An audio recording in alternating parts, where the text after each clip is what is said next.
I would like to invite at this stage, and we are very glad to be with us, the director of the Millennium Project. This is quoted #1 think tank, foresight think tank in the world, Jerome C. Glenn, that is with us to deliver a speech on challenges of cities in the future and how we can act now. So Jerome, please, the floor is yours.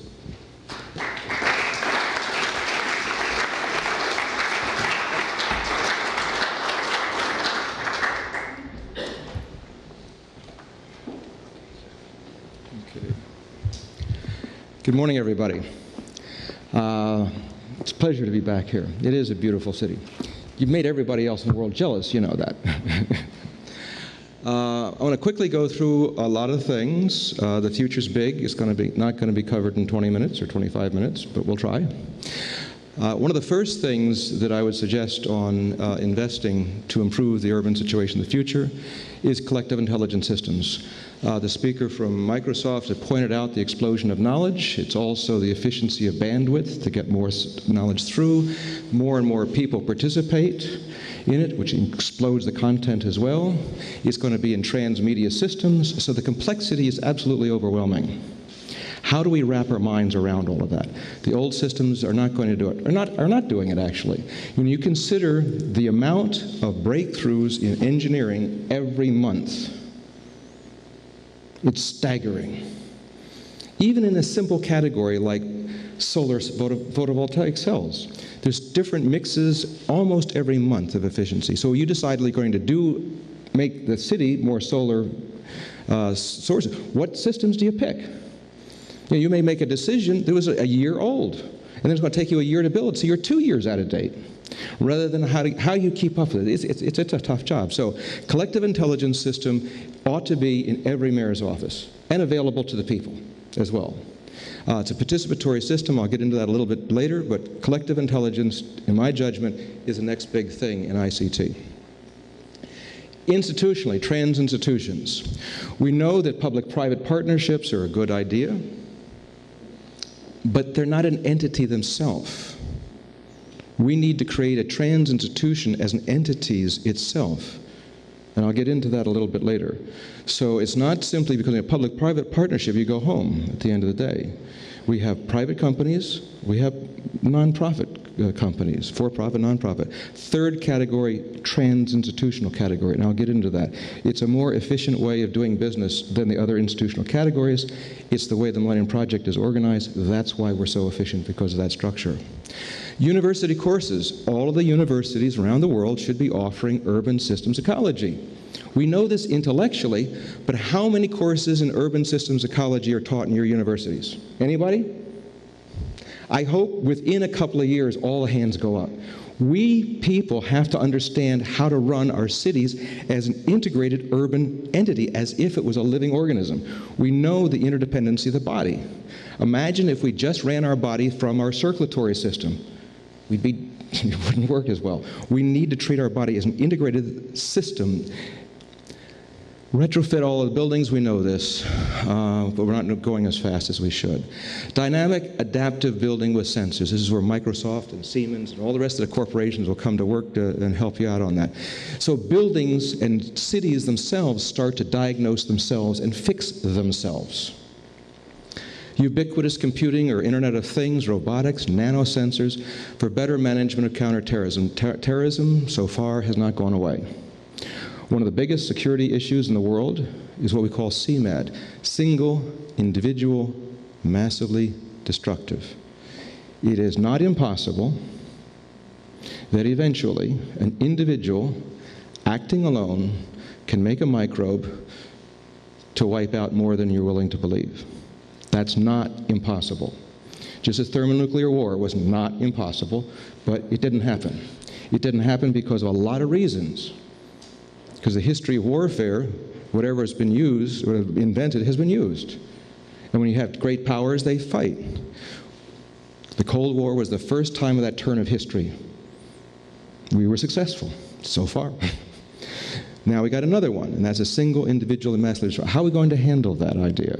Well, one part of it, of the answer, not the whole part, is how do we create the sensors to monitor every change of specific molecular structures in public spaces. That's an assignment we're going to have to do. Greening of everything. Whatever it is, just imagine greening it. Smart things like smart traffic control. I see Siemens got the smart cities here. And a key issue is water across all the cities of the world, or most of the cities. Two elements on that I think will make a big impact that's not being addressed but should be invested in. One is making meat without animals. Everybody knows that the majority of land and water is used in agriculture. Well, plurality of land, not the majority of land, but the majority of the water is used for agriculture. The majority of all of that is used for making food for animals. Then those animals sometimes give us diseases, and we import them across borders. It's expensive and it's got problems. We know that we can make meat without growing animals. It's been done. You can do a computer search on this. It's not going to be a T-bone steak yet, but you can take pure meat and add it to hot dogs and add it to hamburgers and so forth now. That can be done now. Now, that reduces the drain of water to free up water for agriculture, free up for urban use of it. Another is seawater agriculture. There's about 10,000 species that can grow in salt water or high salt areas. Along the coastline, around the world, we can put cuts. Montenegro can do well on this. Put cuts. And then you irrigate with salt water. You can grow shrimp. The waste from the shrimp can go to feed the algae can go, and you can go on and on and on. Tremendous possibilities for changing the water consumption in the world. The number one problem farmers have in the world is rain. The United States, as we know, has gone through a serious problem with rain. All right? In seawater agriculture, rain doesn't matter. You eliminated the number one problem in agriculture, rain. Because you got salt water, you're irrigating with it. There's not a shortage of salt water in the world. Now, Rio plus 20. To me, there's two key stories. One was the recognized failure of nation states. You know, we've always had this hope, the nation state's going to do it, and we keep coming to these meetings, and we get more disappointed, we get more disappointed, and we get more disappointed. And I think Rio 20 was the point of inflection. We are saying that nation states are not going to get it done. So who is? All those side meetings in Rio 20, it's the meetings of the businesses, the universities, and the NGOs, and mayors and municipals. That synergy can act. If the nation state isn't doing it, we have to do something else. That, I think, is the lesson from Rio 20. So where's the whole system going? One, we are integrating on our bodies and in our bodies micro-miniaturized technology that's intelligent. We will become cyborgs increasingly. A cyborg is a human dependent upon technology for vital functions. That is increasing year after year. I used to keep track of the patents. Now I don't do it. It's an inevitable direction. Now, how aesthetic it is, that's our freedom. How we work it out, that's our freedom. But that we will be dependent on vital functions for technology is a done deal. That's the direction. It's very clear. Same time, our physical environment is becoming more and more intelligent. With sensors, you take your shirt off, put it in your hotel room, and it says, hey, hang me up. We'll talk to everything, and everything will talk to us. The whole environment will be a conscious partner. These two trends will blur. And eventually we'll enter what we call a conscious technology age, where the distinction between human consciousness and technology will be too difficult to make a separation and a distinction from, and you won't worry about it. You'll be an integrated whole system. Now, as brains are connections of nerve cells, so too cities should be thought of as connection of brains. We don't manage cities yet, in my knowledge, as a management system of brains. How do we manage brains? How well cities give coherence, I like coherence, was one of the European priorities there. How well cities give coherence to these brains to address global challenges will determine the future quality of our cities. That's the bottom line. Now, how are we going to do this? One approach, as I mentioned, is collective intelligence. Collective intelligence is not simply taking all of the ideas in the room and then adding them up and say, there's the answer.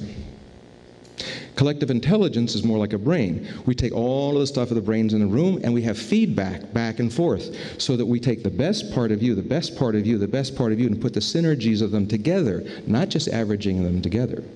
How do we then, an intelligence then emerges from the group? It's not simply adding all the brains together. It's the synergies among those. And in a collective intelligence system, it should be human brains, plus the hardware, software, plus the data, information, knowledge, such that each can change the other. If you can't change a thing in a system, it's not part of a collective intelligence system. So by collective intelligence, sorry for the academic definition, but for the university folks here, what do I mean? I mean it's an emergent property. It emerges from the synergy, just like your mind emerges from what you had for breakfast, this lousy speaker you're listening to, your genetic inheritance, all of that stuff together emerges your mind, and it's constantly changing all the time. So collective intelligence is an emergent property from the synergies among data, information, knowledge, hardware, software, experts and others with insight that continually learns from feedback, not just getting the feedback, but responding. If you just get feedback, it's information overload. You got to respond to the feedback to produce nearly just-in-time knowledge for better decision than these elements acting alone. In the old days, you bring the wise people together, you have a discussion, and you get a decision, right? Then along comes Microsoft and the rest of these guys, and they say, well, you don't have to do that. You just search the internet. You get the answer. Then, of course, a couple of mathematicians in the group said, wait a minute, I have better decision-making software, right? So all three of them should be interacting so that each improves the other on an ongoing, continuous basis. We've built one for the Kuwait Prime Minister's office. One in Korea is on collective on energy and environment, sustainable development.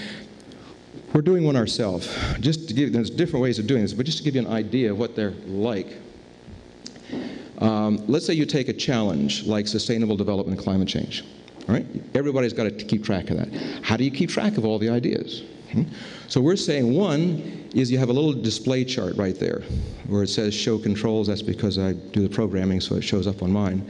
But where it says current situation, we as human beings should know what is important to know now. And we can have an argument and discussion about that. And we can keep changing what we think are the important things to keep track and the information. At the same time, what's the desired situation? We can go through conversations on that. And then what are the policies to address the gap? And then we can argue about that and what are the best approaches. So the situation chart, this first part up here, that should be changing all the time, just like your mind is changing all the time. Over in the right hand, we've got the normal sort of a scanning system. Then down on the left-hand side there, you've got the discussion, so that if something's important that a mayor's office wants to bring up, he, or a citizen for that matter, can add into there and say, here's an issue we as a people need to discuss. On the right, lower right-hand side of the feeds, this is the constant news feeds. What's the most important news sources for your city? You should have that. You should have that going all the time. Then you can have staff and other people going through that news on a regular basis, then bringing it into the scanning system. And those things in the scanning systems that are really important to discuss, you bring it into discussion. When you get those agreements on policy, you put it in the situation chart. The situation chart may have an error in it or something that needs to be looked at. So then these systems keep going back and forth. Up on the top of it, you'll see where it says main. Main is that what you're just seeing here. Then you have summary, which is the content. So all the content you need to keep track of is there. Discussion is in there, situation chart, scanning, news, computer models. What are the most important computer models for you to be using all the time? How can they be interactive? Those can be changed. What are the best resources, the best books, the best articles, the best websites? And those can be changing all the time. So that's a quick overview. Now, the agenda for us as human beings, 15 global challenges, this came through a long set of processes I won't bore you with, but this is what we have to do. The first, of course, you're all aware of, sustainable development and climate change. Next, this is not an order of priority, by the way. It's just like the human body, the heart is not more important than the brain. The circulatory system is not more important than the skeletal system, all right? But we human beings have to list things, so we are listed. First, sustainable development. 2, clean water. The water tables are going down around the world. We got another 2 billion people coming up in just 38 years. In just 38 years, 2 billion people. 100 years ago, the population was 1.6 billion people. We're going to have more than the entire population of the Earth just 100 years ago, added in just 38 years. So whatever you're looking at the future, imagine everything being a third more crowded, third more demand. That's a generalization. So the water requirements, more. Population and resources, how do we bring those into balance? How can we bring governance and new management systems to make genuine democracies? Whoops. How can we integrate long-term global perspectives into our decision-making? We all know that we make decisions in cities that get overruled by events in the world. Right? So we have to have systems in the mayor's office to keep track of all of these global systems. How does it affect us every day? How does it affect us every day? Global convergence of information and technology is going at a rapid pace, but how do we make it work for everybody so it's not just a resource for terrorists, but a resource to make us more intelligent? One of the things I'd like to suggest to Microsoft, as well as to ministries of education, is that increasing intelligence should be a goal of education. Right now, around the world, to my knowledge, there's not one country in the world that has in their mission statement for a Ministry of Education, increase intelligence. We know the world's getting more complex. We know we're moving into more knowledge-based economies. Therefore, let's get that capital, this thing, improved. We've learned a lot about cognitive science. I have yet to meet a teacher who can tell me how they integrate what we're learning about cognitive science and brain research, how they integrate that into the classroom. We are not educating kneecaps. We're not educating earlobes. We're not educating our feet. We're educating our brain. Now, we know about bodybuilding, right? There's bodybuilding clubs all around the world. Where's the brain building clubs? Okay. Rich-poor gap. We know that the free market within rules is a driving force of economic growth.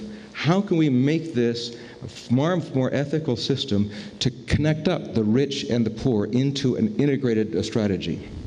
We cover all of these in great detail, but we don't have time for that. Health issues. New diseases, on average, 1 a year is emerging.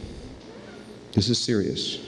Not to mention the bioterrorism addition to it.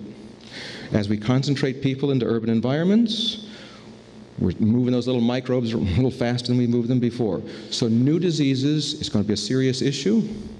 Re-emerging old diseases is also happening. And because of the rapid use of drugs and their overuse of drugs, we've got a lot of diseases like TB. We have TB now that's drug resistant.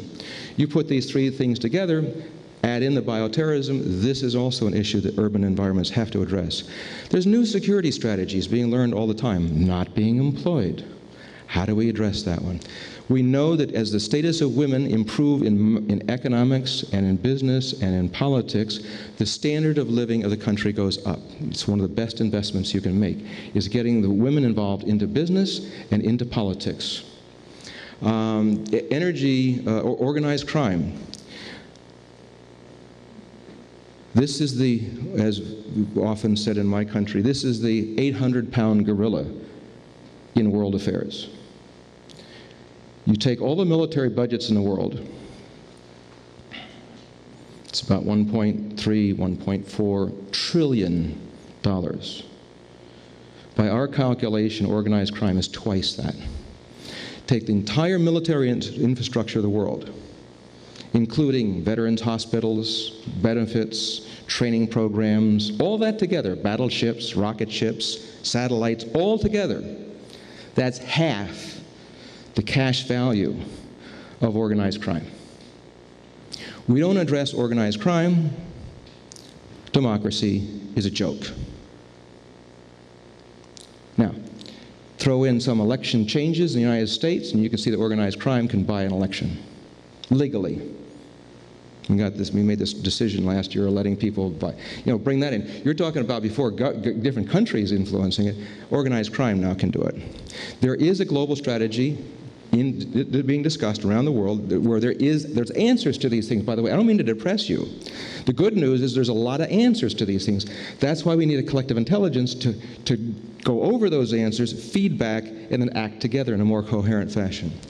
Energy has already been addressed a couple times. One of the things that the European Space Agency has looked at several times and is getting close to making a decision is the idea of collaborating with the United States, Japan, and China on creating solar power satellites. Japan has already agreed by 2030 and China by 2040. Because you may not know that you can make a satellite with little wings on it, and when you make a telephone call and it comes down to another country, you use a little electricity on that satellite. That little electricity comes from photovoltaic cells. Well, we can make large ones, put them around the whole world, and we can give equal access to electricity to Montenegro, to Sudan, and New York City, equally. Just as the same way we have telephony, telephony can go up and down equally around the world. It's just a form of energy. Now, think of how many energy interests that bypasses.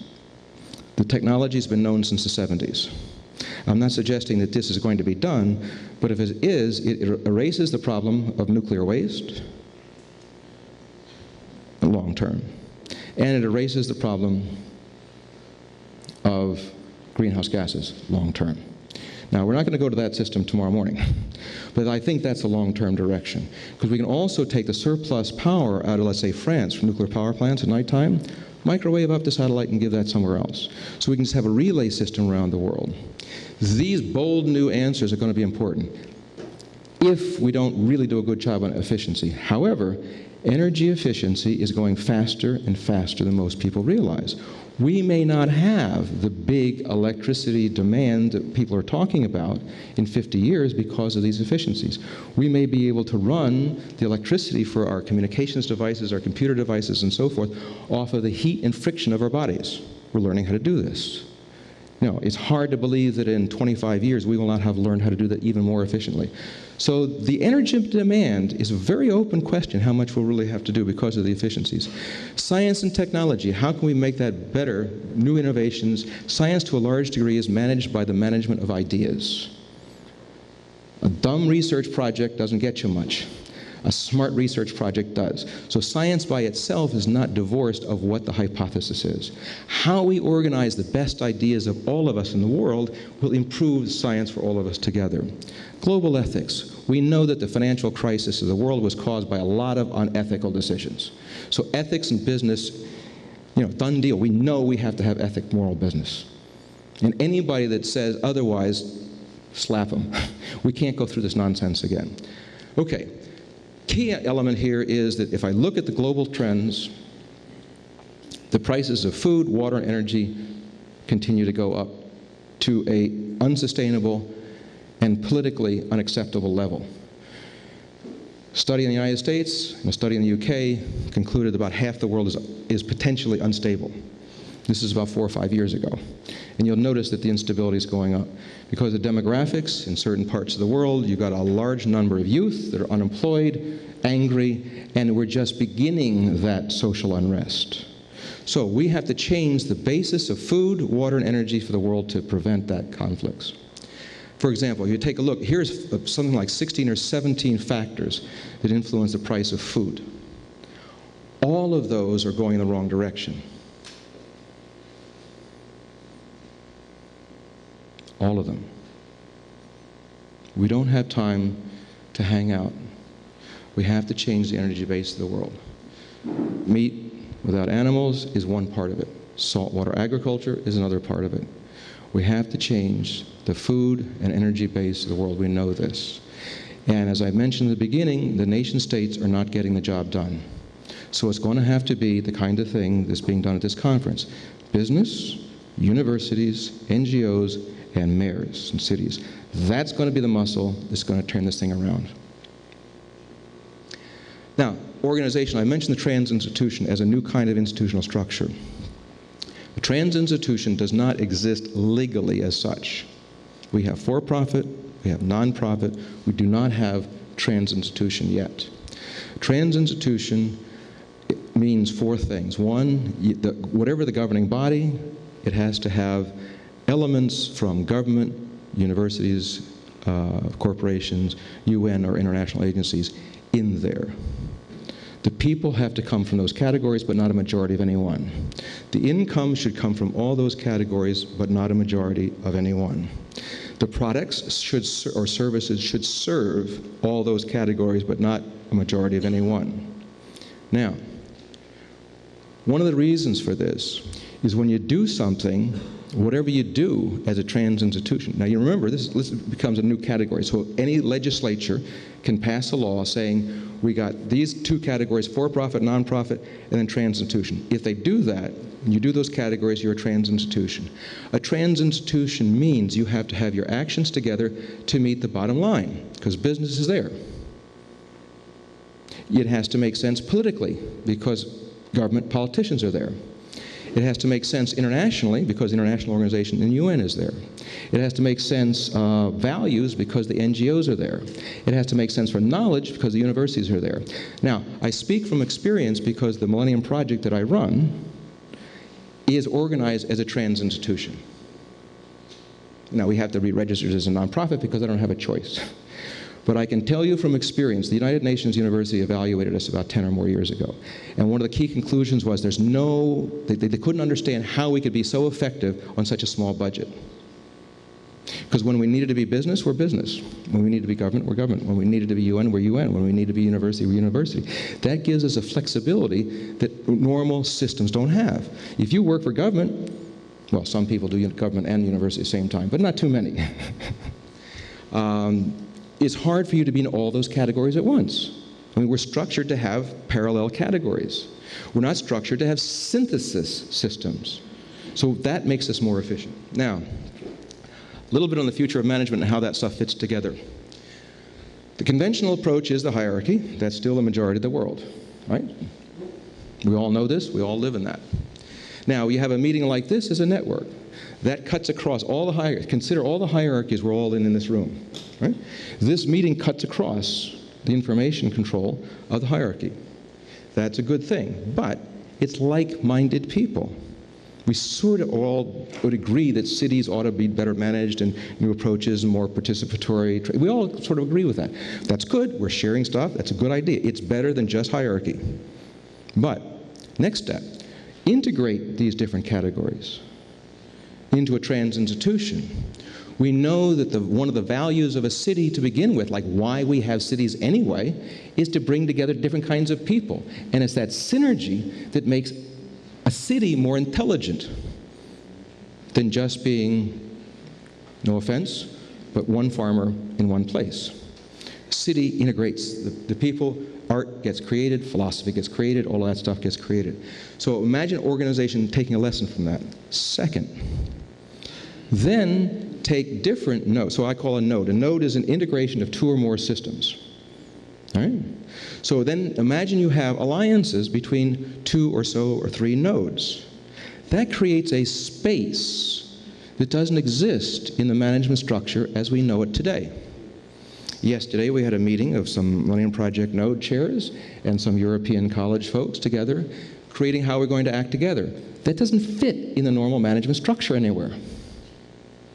Next, you can put these fields of play into relationships, and then Harvard Business School says, wait a minute, go back to networks. You went too fast. This kind of direction is how you speed up things, because the normal decision-making processes we know are inefficient and not working. We have to go to new systems, and networking is just step 2. We got to slowly but surely move to step 5. That's how you manage the world, in my judgment. Now, a quick think trick. Make a list of those things you think are the most important for your city, whatever they are, new technologies, new ideas, whatever in the future you think is really important to track. Make a little matrix like this, and then say, and then you put them down one side and then repeat them across the top and say, okay, how can this new element affect that new element? Because we all know things don't live in a vacuum. They do interact. And that's how when people say, I was surprised, they were surprised because they didn't think how this affected that. So how can you help yourself not be so surprised?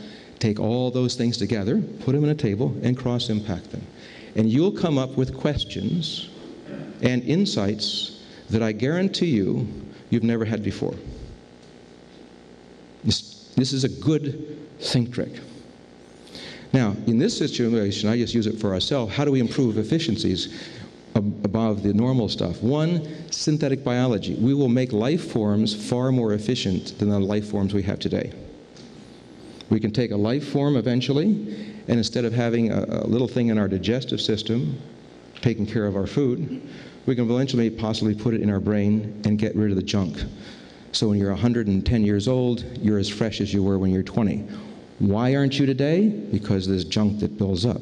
We have microbes cleaning up our intestines. We could have microbes cleaning up our brains. Right? So imagine running a world where you have old people that are sharp as distinct from old people that are not. That's a simple one application of synthetic biology. Synthetic biology is you're taking part of genetic structures of different systems and you're creating something that's never been there before. This will probably be bigger than the Industrial Revolution, my guess, but we won't know that for 50 years. Nanotechnology, people are all familiar with that. 3D printing, the idea, instead of, in the old days, you would say, that's really cool, I like that. Where can I go buy that?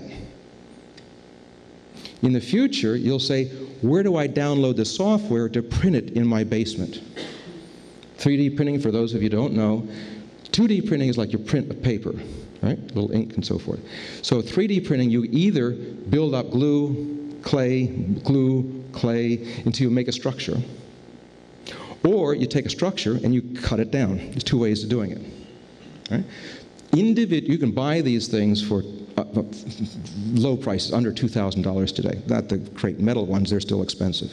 But you can make body parts. You can make, unfortunately, guns. Individuals will have the power of the Industrial Revolution. Anyway, so you cross-impact these things, you'll get ideas. I guarantee you use this thing, you don't come up with an idea that you haven't thought about before, I'll buy you a dinner anywhere in the world. Okay, so the Millennium Project is organized this way with 46 nodes around the world. We have different configurations, and this is how we work. We put it all into a State of the Future report, stick it on a little flash drive so you can delete it if you don't like it and put your own stuff on. And that's all I have today, and I wish you best of luck. I think what this conference is about is actually important, really important. If mayors can begin to collaborate in network fashion, build trans-institutional systems, and move on some of these other investments that don't normally get done, you will be the life that gets us to the next 25 to 50 years. Thank you.